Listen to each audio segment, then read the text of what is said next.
Flex your business with an American Express Business Gold Card. You'll earn 4 times membership rewards points on your top 2 eligible spending categories, like transit and electronics, each month, on up to $150K in combined purchases per year. Plus, you can now earn 3 times membership rewards points on flights and prepaid hotels booked on AmexTravel.com. Terms and points cap apply. Learn more at americanexpress.com/business-gold. Amex Business Gold, built for business by American Express. This episode is brought to you by Atlassian. Atlassian makes the team collaboration software that powers enterprise businesses around the world, including over 80% of the Fortune 500. With Atlassian's AI-powered software like Jira, Confluence, and Loom, you'll have more time to do the work that matters. In fact, Atlassian customers experience a 25% reduction in project duration per year. Unleash the potential of your team at Atlassian.com. Atlassian. This is Optimal Finance Daily, Carfree for Life by A Purple Life of apurplelife.com. Atlanta, the land of horrible traffic. So I was born and raised in Atlanta. Something that might surprise people is that Atlanta has horrendous traffic. We've been on the top 10 list of most congested cities since I was born. And while I was growing up, we were right behind New York and LA. We had the 3rd worst traffic in the US. Cars equal the path to freedom. The way Atlanta works is that as soon as kids turn 16, they get their license. Why? So they can drive themselves to school, or if they ride a school bus, so they can have some freedom and not be dropped off everywhere by their parents. We don't have public transit that is at all helpful unless you're going from the airport to downtown or one part of downtown to another. Heads up, basically no one lives downtown. Driving yourself is the only path to freedom as a kid in Atlanta. Sleep driving. So when I turned 16, that's what I did. After getting my license from 16 to 17 when I graduated, I drove myself to school. This involved getting up at 5:30 a.m. to try and beat the traffic, only to be stuck in it for 1 to 1.5 hours every morning and arrive at school an hour before it starts. Without traffic, which never happens, this commute would still have been 45 minutes. One time, I didn't remember how I got to school. I woke up in the parking lot. Is sleep driving a thing? It terrified me. I was so tired. I have issues going to sleep and usually read in high school until I passed out and was then awakened by my alarm before I took a bleary-eyed shower and threw on my uniform before stumbling out the door. Thank goodness I didn't have to make a real decision. No sarcasm there, guys. It was too early and fashion isn't my thing. A waste of life. After school, I would rush out of the building and hastily yell bye to my friends in the hopes of getting on the highway before most people. It never happened. 3:30 p.m. and I was in bumper-to-bumper traffic every single day. This is when I learned I never wanted to own a car or have a car commute again. It was stressful and felt like a huge waste of time. It was adding 10 to 15 hours of wasted time to every week. This was still when CDs existed instead of Spotify being readily available through smartphones. Before I knew what an audiobook was. Before podcasts were a big deal. I just sat there listening to the same Craig David album on repeat. Anyone remember Born to Do It? Because it soothed me during my commute. New York City. A public transit paradise? One reason we chose to move to New York City was its readily available public transit. My partner has never even had a driver's license and he's almost 30. Trains were tolerable when I lived in New York City. I hear that's not the case now. My first few apartments and jobs were a straight shot north to south. I got on a train, sometimes for an hour, and sat or stood there.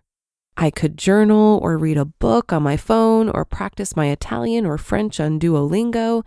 I was fine with trains and really enjoyed the constant option of walking.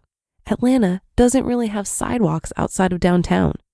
My parents have lived in their neighborhood almost my whole life, and are getting sidewalks to the grocery store now. They might be ready by the time I retire. The option of walking home in New York City was an exciting one, and I did it several times even though it was over 100 blocks home. It was fun trying to walk a block a minute. New York City doesn't do diagonal. Then my job and apartment changed, and I ended up having to go across the city, which is not what New York City is set up for. I had to switch to 3 different trains over the course of 30 minutes, which meant I couldn't pay attention to anything else because the transit stops came up so quickly. The few times I tried reading a book, I missed my stop and was late to work. So I ended up staring out the window into the darkness of the subway for 1 to 2 hours a day. It felt like I was staring into the abyss of my commuting future. Seattle, an actual transit paradise. So when we were deciding where to live in Seattle, the ability to walk to work was a big factor. We drew a circle around our workplaces, which luckily we were on the same street, 4 blocks away from each other, to show what apartments were a 30-minute walk or less away from work. We were fortunate enough to find a great apartment within the circle, and despite me moving jobs, I'm still able to walk to work in 30 minutes. My new job was actually in my partner's building, which was hilarious, and then they moved downtown, which is still a 30-minute walk away. Imposing strategic limits. So I've been very fortunate, but I also intentionally limit myself in a good way. For example, when I was searching for a job, I did consider ones where I would have to take a bus, but didn't even apply for ones that would require me to get a car. My sanity and my wallet weren't worth it.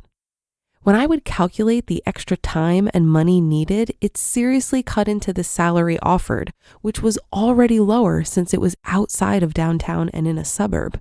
So I didn't even apply. This might have lengthened my time finding a job, but it was worth it to me. Seattle is a huge and growing city where I felt comfortable making that choice. It all worked out in the end. Car-free for life. So I'm never planning to own a car. I may rent one for a road trip or get around a rural area when visiting family or friends, but it won't be a permanent arrangement. Not only for the reasons of stress I explained before, but the financial ones as well. I'll happily substitute owning a car with a mix of public transit, walking, and using the sharing economy like Uber, Zipcar, etc.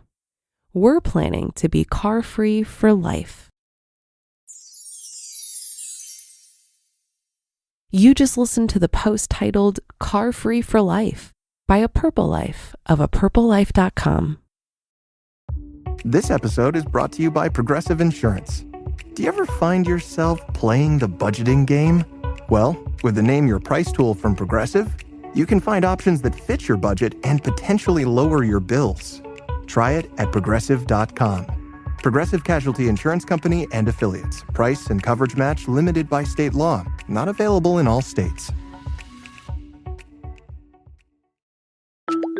Hi, this is Debbie, your Blinds.com design consultant. Oh, wow. A real person. Yep, I am here to help you with everything, from selecting the perfect window treatments Well, I've got a complicated project. Oh, not a problem. I can even schedule a professional measure and install. We can also send you samples, fast and free. I just might have to do more. Oh, okay. So the first room we're looking at is for guests. Shop Blinds.com now and get up to 40% off with minimum purchase. Blinds.com. Rules and restrictions may apply.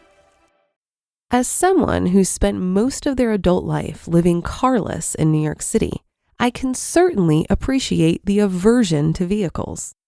From my perspective, during Purple Life's horrendous commuting experience in Atlanta, it doesn't sound like the car was the main issue.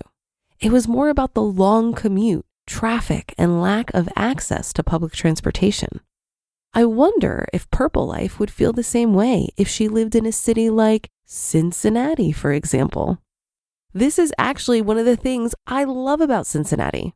While we don't have good public transportation, I rarely ever have to deal with traffic, and I usually can get anywhere I want to go in 20 minutes or less by car. Even in a denser city, a solve for a commute could be to live as close as possible to where you work.